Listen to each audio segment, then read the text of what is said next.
CJI BR Gavai यांच्यावर झालेला जो हल्ला आहे तो गंभीर आहे। हा न्यायव्यवस्थेवरील हल्ला आहे, संविधानावरील हल्ला आहे। सनातन प्रवृत्ती ह्या देशद्रोही भूमिकेत आहेत, देशविघातक भूमिकेत आहेत हे त्यांनी दाखवून दिलं। हा गवईंच्या दिशेने फेकलेला बूट हा न्यायव्यवस्थेवर फेकलेला बूट आहे, इथल्या संविधानाच्या दिशेने फेकलेला बूट आहे।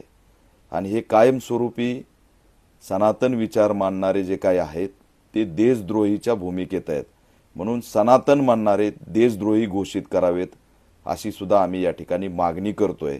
आणि न्यायाधीशावरती झालेला हल्ला हा गंभीर आहे।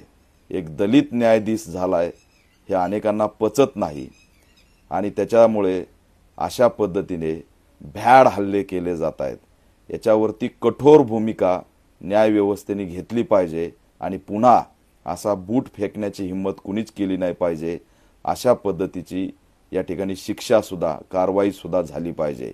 CJI BR गवई यांनी सनातन RSS यांना समजून घेतलं पाहिजे आणि आरक्षणाचं केलेलं जे काही वर्गीकरण आणि क्रिमिलियरचे निर्णय रद्द करण्याची सुद्धा पुन्हा भूमिका घेतली पाहिजे असं सुद्धा आव्हान या माध्यमातून मी करतो।